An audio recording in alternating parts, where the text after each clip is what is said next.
ని ఆకర్షిస్తున్న నిజామాబాద్ పార్లమెంట్ ఎన్నికలకు ఏర్పాట్లు పూర్తయ్యాయి. 185 మంది అభ్యర్థులు బరిలో ఉండడంతో దేశంలోనే తొలిసారిగా M3 యంత్రాల ద్వారా ఎన్నికలు నిర్వహిస్తున్నారు.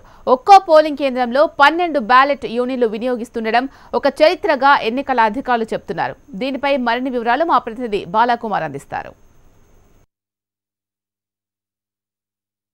పార్లమెంట్ ఎన్నికల్లో కీలక ఘట్టమైన ప్రచార పర్వానికి తెరపడింది. ప్రలోభాలకు తెరలేపారు రాజకీయ పార్టీలు.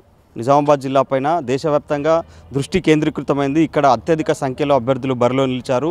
సుమారుగా 185 మంది అభ్యర్థులు బరిలో ఉంటే అందులో 178 మంది రైతులు ఎంపీలుగా పోటీ చేస్తున్నారు. దీనికోసం అధికార యంత్రాంగం కూడా తర్జన పడింది ఎన్నికల నిర్వహణ కోసం. అయితే ఎట్టకేలకు M3 ఈవీఎంల ద్వారా ఎన్నికలు నిర్వహించాలని కేంద్ర ఎన్నికల సంఘం డిసైడ్ చేసింది.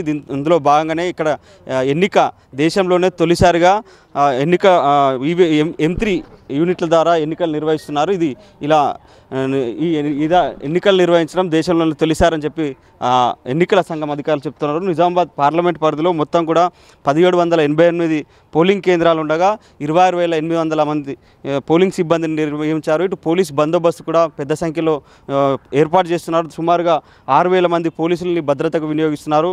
21,500 బ్యాలెట్ యూనిట్లతో ఎన్నికలు జరగనుంది. 12 ఈవీఎం యంత్రాల ద్వారా పోలింగ్ కేంద్రంలో ఏర్పాటు చేస్తారు. ఇలా ఇంత పెద్ద సంఖ్యలో అభ్యర్థులు బరిలో ఉన్నప్పుడు 12 బ్యాలెట్ యూనిట్లతో ఎన్నికలు నిర్వహించడం ఎన్నికల కమిషన్ చరిత్రలోనే ఇదే తొలిసారిగా అని చెప్పి అధికారులు చెప్తున్నారు.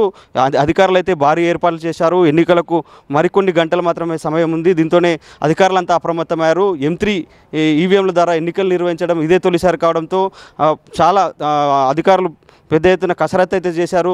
ఈవీఎం యంత్రాల పరిశీలనకు దాదాపుగా 3 రోజుల పాటు పరిశీలన చేశారు. అనంతరం అవన్నింటినీ కూడా వివిధ నియోజకవర్గ కేంద్రాలకు తరలించారు. అక్కడి నుంచి రేపు డిస్ట్రిబ్యూషన్ పాయింట్ల నుంచి వివిధ గ్రామ పోలింగ్ కేంద్రాలకు చేరుకున్నాయి.